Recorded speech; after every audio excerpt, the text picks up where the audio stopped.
তুলসী Gabbard মার্কিন সবগুলো গোয়েন্দা সংস্থার boss, US director of national intelligence বা ডিএনআই এর পরিচালক। এই মুহূর্তে ভারত সফরে আছেন। ভারতে বসেই বাংলাদেশ সম্পর্কে তথ্য বোমা ফাটালেন যুক্তরাষ্ট্রের নতুন গোয়েন্দা প্রধান।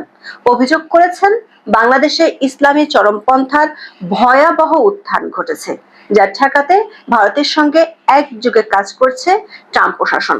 বাংলাদেশে ইসলামিক খিলাফত কায়েমের চেষ্টা চলছে বলেও সতর্ক করেছেন তিনি। এমন পরিষ্কার বার্তাকে দেখা হচ্ছে ডক্টর ইউনূস সরকারের প্রতি যুক্তরাষ্ট্রের কঠিন হুঁশিয়ারি হিসেবে। একাধিক সূত্র থেকে আমরা জানতে পেরেছি বাংলাদেশের সাম্প্রতিক পরিস্থিতি নিয়ে তিনটি কারণে উদ্বিগ্ন যুক্তরাষ্ট্র। সেই ইস্যুগুলো নিয়ে কাজ করতে নিয়োগ পাওয়ার পরপরই বাংলাদেশে আসবেন ডোনাল্ড স্থলাভিষিক্ত পল কাপুর।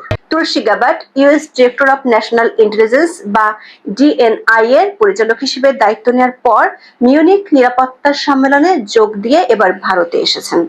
তার এই সফর ঘিরে বেশ কয়েকদিন ধরেই চলছে নানা ধরনের গুঞ্জন।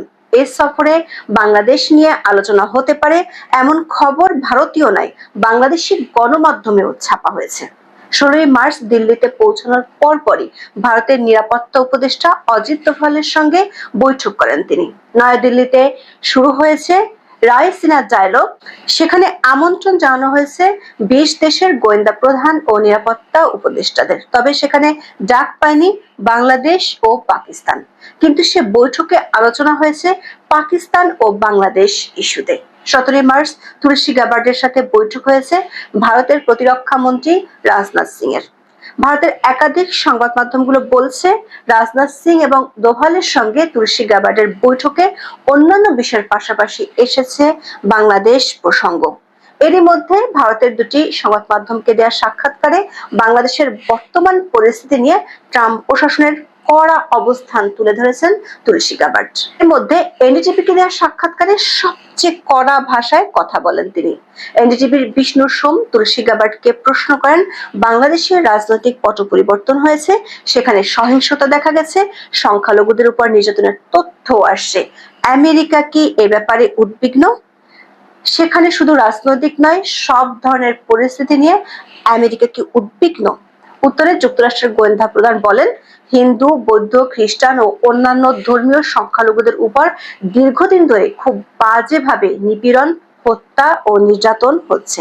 মার্কিন সরকার, প্রেসিডেন্ট ট্রাম্প ও তার প্রশাসনের জন্য এটি একটি প্রধান উদ্বেগের বিষয় হয়ে দাঁড়িয়েছে। এনডিটিভির প্রতিবেদনে বলা হয়েছে, বাংলাদেশের উদ্বেগের কেন্দ্রবিন্দু হিসেবে সন্ত্রাসবাদ ও উগ্রবাদ ইস্যুর কথা তুলেছেন তুলসী গ্যাবার্ড। সাক্ষাৎকারে তিনি আরো বলেন, বিশ্বব্যাপী ইসলামবাদী সন্ত্রাসবাদ রুখতে ট্রাম্প প্রশাসন বেশ গুরুত্ব দিচ্ছে এবং এ ব্যাপারে প্রতিশ্রুতিবদ্ধ।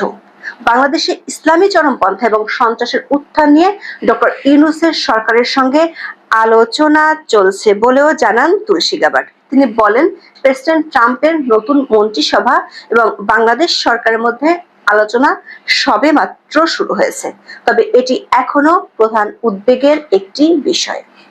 বাংলাদেশে ইসলামিক খিলাফত প্রতিষ্ঠার চেষ্টা চলছে বলেও সতর্ক করেন তুলসী গ্যাবার্ড। তিনি বলেন, ইসলামী সন্ত্রাসীদের হুমকি এবং বিভিন্ন সন্ত্রাসী গোষ্ঠীর বিশ্বব্যাপী প্রচেষ্টা একই মতাদর্শ এবং উদ্দেশ্যের দিকে পরিচালিত হয়, আর এটি হলো একটি ইসলামী খিলাফতের মাধ্যমে দেশ শাসন করা।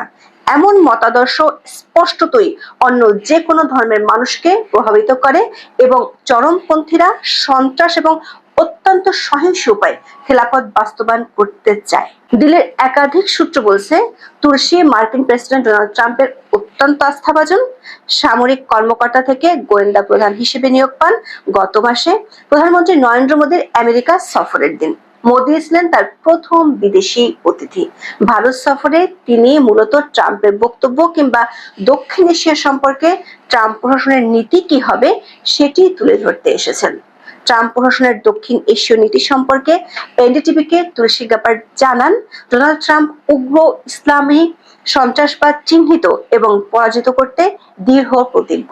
ভারতীয় বার্তা সংস্থা এএনআই কে দেয়া আরেক সাক্ষাৎকারেও একই কথা বলেন তিনি। এমনকি তিনি বাংলাদেশের পরিস্থিতিকে তুলনা করেছেন সিরিয়ার সঙ্গে। ইসলামিক চরমপন্থার কারণে ভারত, বাংলাদেশ, সিরিয়া থেকে শুরু করে মধ্যপ্রাচ্যের দেশগুলো ক্ষতিগ্রস্ত হচ্ছে বলে উল্লেখ করেন তিনি। এ ধরনের চরমপন্থার বিরুদ্ধে মোদির সঙ্গে একসাথে লড়তে চান ডোনাল্ড ট্রাম্প। দিল্লির পররাষ্ট্র মন্ত্রণালয়ের একাধিক সূত্র বলছে, আগেই ঠিক ছিল তুলসীর সফরে ভারতের গোয়েন্দা কর্তারা বাংলাদেশ ও পাকিস্তানের জঙ্গি তৎপরতার বিষয়ে মার্কিন গোয়েন্দা প্রধানকে অবহিত করবেন।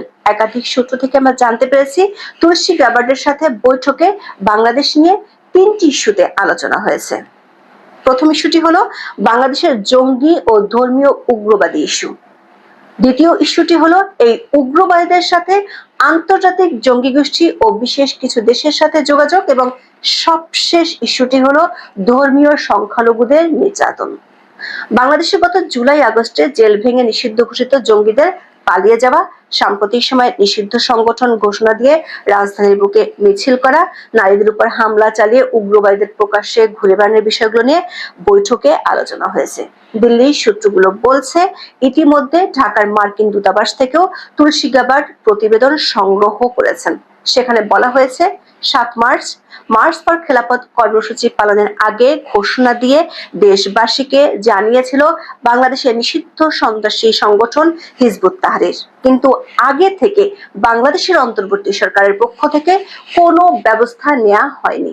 এছাড়া গত বছরের 5ই আগস্ট সরকার পরিবর্তনের পরপরই রাজধানী ঢাকা সহ বিভিন্ন জায়গায় কলেমা খচিত কালো পতাকা নিয়ে মিছিলের বেশ কিছু ছবিও ওই প্রতিবেদনে যুক্ত করা হয়েছে। সূত্রগুলো বলছে, 2023 সালের 20 জুলাই নরসিংদী জেলা কারাগার ও 2024 সালের 7ই আগস্ট গাজীপুরের কাশিমপুর হাই সিকিউরিটি কারাগার থেকে মোট 307 জন জঙ্গি পালিয়ে গেছে। এর মধ্যে কাশিমপুর কারাগার থেকে 209 জন জঙ্গি এবং নরসিংদী কারাগার থেকে 98 জন পালিয়েছেন। নরসিংদী কারাগারের 98 জঙ্গির মধ্যে 70 জনই সাজাপ্রাপ্ত। এদের মধ্যে 27 জন এখনো ধরা ছোঁয়ার বাইরে। ঢাকার মার্কিন দূতাবাসের সূত্রগুলো বলছে, বাংলাদেশের নিষিদ্ধ জঙ্গি সংগঠন আছে 9টি। 2018 সালে বাংলাদেশে আইএস এর শাখা আছে এমন তথ্য ইউএস স্টেট ডিপার্টমেন্ট থেকে বাংলাদেশের তখনকার সরকারকে জানানো হয়েছিল। তখন এদের সহযোগী হিসেবে আনসার আল ইসলাম ও জামাতুল আনসার ফিল হিন্দাল শারকিয়া নামে 2টি সংগঠনের সদস্যদের গ্রেপ্তারের অনুরোধ করা হয়েছিল, কিন্তু 5 আগস্টের পর এই 2 সংগঠনের নেতারা জেল থেকে পালিয়েছে অথবা জামিন পেয়ে গেছে। এসব জঙ্গিরা জেল থেকে পালিয়ে বিভিন্ন সীমান্তে অবস্থান করছে বলে জানানো হয়েছে। এদের এমন অবস্থান দক্ষিণ এশীয় আঞ্চলিক স্থিতিশীলতার জন্য হুমকি হয়ে দাঁড়াতে পারে। বিশেষ করে এসব জঙ্গি গোষ্ঠী মধ্যপ্রাচ্য ও দক্ষিণ এশিয়ার অন্যান্য জঙ্গি গোষ্ঠী এবং সন্ত্রাসের মদতদাতা দেশগুলো থেকে সাহায্য পাওয়ার আশঙ্কা করা হচ্ছে। একাধিক সূত্র বলছে, তুলসী গ্যাবার্ডের সাথে ভারতের 2 প্রভাবশালীর বৈঠকে বাংলাদেশের সংখ্যালঘুদের পরিস্থিতি নিয়ে আলোচনা হয়েছে। বাংলাদেশের ধর্মীয় সংখ্যালঘু নিপীড়ন নিয়ে অনেক আগে থেকেই সোচ্চার তুলসী গ্যাবার্ড। 2021 সালে দুর্গাপূজার সময় বাংলাদেশের সহিংসতা নিয়ে তিনি এক্সে একটি ভিডিও বার্তা দিয়েছিলেন। সেখানে তিনি বলেন, বাংলাদেশের মন্দিরে ভগবানের ভক্তদের বিরুদ্ধে এমন ঘৃণা ও সহিংসতা দেখে তার মন ভেঙে গেছে। অনেক বিশ্লেষকের ধারণা, বাংলাদেশের চিন্ময় কৃষ্ণকে গ্রেপ্তার এবং দীর্ঘদিন ধরে তার কারাগারে থাকার বিষয়টি বর্তমান সরকারের ভাবমূর্তি আরো খারাপ করেছে তুলসীর মতো ট্রাম্প প্রশাসনের অনেক নীতি নির্ধারকদের কাছে। দর্শক, আমাদের বিশ্লেষণ হলো 5 আগস্টের পর থেকে ভারত ও যুক্তরাষ্ট্রের সর্বোচ্চ পর্যায়ে টেলিফোনে বা মুখোমুখি যত আলোচনা হয়েছে সবখানেই গুরুত্ব পেয়েছে বাংলাদেশ ইস্যু। গত মাসে মোদি হোয়াইট হাউসে প্রেসিডেন্ট ট্রাম্পের সঙ্গে দেখা করার সময় একই বিষয়ে দুজনের কথা হয়। তুলসী গ্যাবার্ড এবার স্পষ্ট ভাষায় বললেন, বাংলাদেশের ধর্মীয় চরমপন্থার উত্থান নিয়ে আমেরিকা গভীরভাবে উদ্বিগ্ন এবং এটি ঠেকাতে দিল্লি এবং ওয়াশিংটন একসঙ্গে কাজ করছে। সন্ত্রাসবাদের সঙ্গে পাকিস্তানের সম্পর্ক থাকার অভিযোগও মেনে নিয়েছেন তুলসী গ্যাবার্ড। ভারতের পক্ষ থেকে অনেকদিন ধরেই এমন অভিযোগ বারবার সামনে আনা হয়েছে।